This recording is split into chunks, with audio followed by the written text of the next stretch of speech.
Halo, what's up guys semuanya, kembali lagi di channel Pasti Bisa.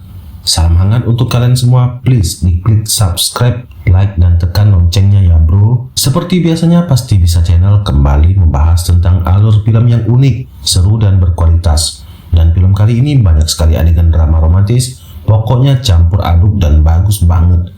Jadi mesti ditonton sampai selesai ya guys. Baik, tanpa panjang lebar lagi, langsung saja kita simak videonya sampai selesai. Film diawali dengan adegan sepasang suami istri yang sedang menunggu pesawat di bandara. Rencananya mereka akan berlibur ke sebuah negara yang bernama Cartagena untuk merayakan 7 bulanan usia kehamilan istrinya. Lalu tak lama mereka pun terbang menuju negara itu. Beberapa jam kemudian sampailah mereka di depan hotel tempat mereka menginap. Sama seperti tamu hotel lainnya, mereka pun memesan kamar terlebih dahulu. No existe, which it does not exist. Floor. I just get really dizzy. I have you. Lalu mereka menuju ke kamar ditemani oleh satu petugas hotel perempuan. We'll go to the booze cruise, we'll get our dance on. Setibanya di kamar hotel, sang suami yang bernama Tres ini bertanya kepada perempuan petugas hotel itu. Tapi sang istri yang bernama Julia mengira kalau petugas hotel itu sedang menggoda suaminya. Dia pun cemburu dan langsung menyuruh petugas hotel itu untuk keluar dari kamar. Okay. Lalu tak lama dia menelpon manajer hotel dan melaporkan petugas perempuan tadi. Bye. Just Sore harinya, sepasang suami istri ini memutuskan untuk bersantai di kolam renang di fasilitas hotel itu. Tanpa sengaja, sang suami ini melihat ada seseorang yang sangat terkenal di dunia selebriti yang kebetulan sedang berlibur juga di hotel itu.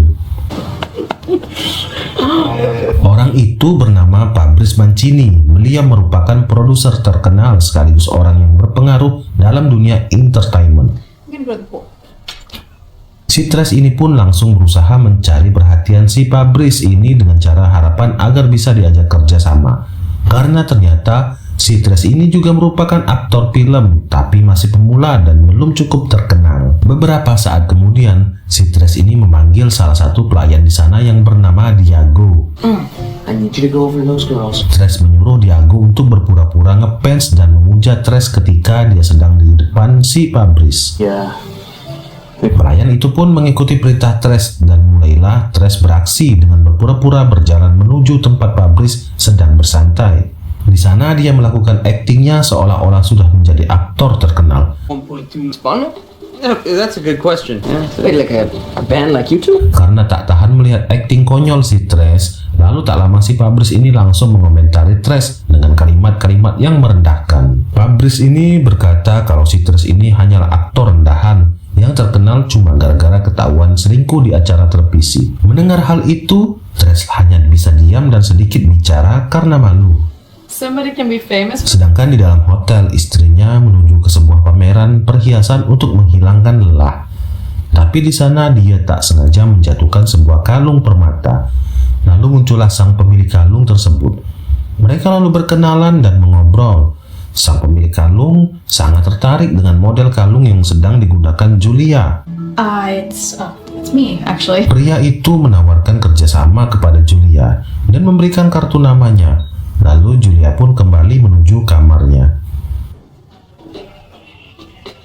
Sore harinya, Tres memberanikan diri untuk menemui Fabrice sang produser. Dia pun menunggu Fabrice di sebuah bar kecil. Tak lama Fabrice pun muncul. Tres langsung cepat menghampiri dan mengajak berbicara. We're not always looking. Di situ Tres mulai membicarakan dirinya dan berharap diberi kesempatan untuk bekerja sama dengan Fabrice. Tapi yang terjadi, si Tres ini kembali dihina dan direndahkan oleh Fabrice. Sore itu Fabrice menolak semua permintaan Tres dan semua harapan Tres telah gagal. Yeah, take them off.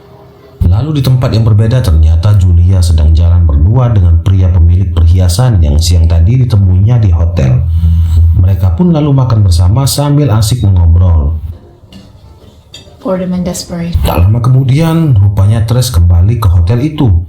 Dia sangat kecewa dengan perlakuan Fabrice yang sudah menolak tawarannya. Lalu dia tak sengaja mendengar suara Julia, istrinya, dari dalam restoran. Dia pun juga melihat istrinya sedang makan berdua. Tres pun langsung menghampiri istrinya dan menanyakan apa yang sedang terjadi. Tapi Julia justru marah-marah dan pergi meninggalkan Trace. Are you upsetting my wife? Di dalam kamar hotel, Julia masih terus memarahi Trace. Berulang kali Trace menanyakan apa kesalahan dirinya, tapi Julia tetap saja kesal dan marah. Hingga akhirnya Trace memutuskan pergi keluar untuk menenangkan diri. You want me gone? Ketika berjalan di luar hotel, tak sengaja Trace bertemu dengan petugas hotel yang pertama kali melayani mereka. Nah guys, disinilah awal malapetaka yang menimpa pasangan suami istri ini. Petugas perempuan yang bernama Melina itu menyapa Trace, lalu mereka mengobrol. Lalu Melina mengatakan kalau dia dipecat gara-gara laporan yang dibuat Julia pada waktu itu. Oh, she's not herself. I'm sorry. Maybe she. Trace pun meminta maaf atas perbuatan istrinya itu. Lalu Melina mengajak Trace ke suatu tempat.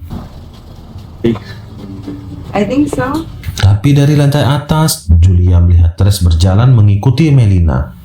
Julia langsung marah besar dan pergi menemui Trace dan Melina. Baru di depan hotel, Julia bertemu laki-laki petugas hotel yang bernama Diago. Julia langsung meminta Diago untuk menemaninya menemui Trace suaminya. Mereka pun langsung pergi. Okay. Di tempat yang berbeda, ternyata Melina dan teman-temannya menculik Trace dan membawanya pergi. Dan Julia hanya bisa menyaksikannya dari jauh. We'll never be able to. Lalu kemudian Diago dan Julia mengikuti para penculik itu melalui jalan pintas. Karena hari sudah gelap, mereka bermalam di dalam goa. That's. Keesokan harinya, Julia dan Diago kembali meneruskan perjalanan. Tetapi ketika baru saja keluar hutan, mereka berjumpa dengan sekelompok penjahat yang lain. Di situ Julia akan diculik, tapi Diago langsung dengan cepat mengambil motor mereka dan mengajak Julia kabur bersama. Lalu terjadilah kejar-kejaran, tapi tak berapa lama Diago langsung menuju ke sebuah rumah. Di sana ada seorang laki-laki yang sedang menunggu. Melihat keadaan itu, para pengejar kemudian langsung balik arah kembali pulang. Julia bertanya siapakah laki-laki di rumah itu. Diago pun menjawab bahwa pria itu adalah seorang sheriff di kota itu dan dia adalah ayahnya Diago. Lalu mereka masuk ke dalam rumah. Diago menceritakan semua hal yang sudah terjadi menimpa pasangan suami istri ini. Mendengar penjelasan anaknya, sheriff ini pun bersedia membantu menemukan Trace kembali. The bad guys. Di lokasi yang berbeda, Melina beserta komplotannya sedang merekam aksi mereka. Karena videonya nanti akan dikirimkan kepada Senator Mamarika, negara tempat Trace tinggal, dengan maksud untuk meminta uang tebusan. Setelah beberapa saat, akhirnya video rekaman tersebut sudah diterima dan ditonton oleh Senator negara Mamarika. Lalu kemudian Senator itu segera menyiapkan pasukan khusus untuk menyergap komplotan Melina. On the dirty. Yes, sir. You now have one less fuck. Di tempat yang berbeda, Julia bersama sheriff masih mencari keberadaan Trace. Mereka menyusuri pinggiran hutan menggunakan mobil. Lalu tibalah mereka di tepian bukit. Di sana sheriff berhenti dan melihat ke arah hutan. Ternyata sheriff melihat kelompok yang membawa Trace. Mereka berdua pun langsung menuju ke lokasi dengan cara menurunin bukit menggunakan jalan pintas. Ternyata komplotan Melina mengetahui kalau sedang ada yang menuju ke arah mereka. Karena takut ditangkap, Melina terpaksa untuk mengkoitkan Trace supaya tidak lagi dikejar oleh pasukan khusus. Lalu tiba-tiba Julia muncul bersama sheriff. Trace memujuk Melina agar segera menyerah saja supaya tidak ada yang terluka. Tak lama kemudian, tiba-tiba Julia terkena peluru nyasar. Dia pun langsung terjatuh dan Melina segera datang untuk menolongnya dan menyuruh seluruh anggota komplotannya yang lain untuk segera pergi kabur dari tempat itu. Lalu mereka pun segera membawa Julia ke rumah penduduk terdekat untuk dirawat. Hey.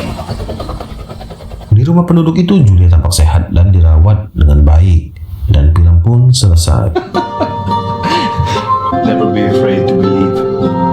Guys, sampai di sini dulu jumpa kita kali ini. Kalau ada yang mau dikomentari, silakan tuliskan di kolom komentar ya guys. Please klik like, subscribe, dan nyalakan loncengnya ya kawan, supaya kalian bisa menyaksikan video-video menarik selanjutnya. Oke guys, ciao.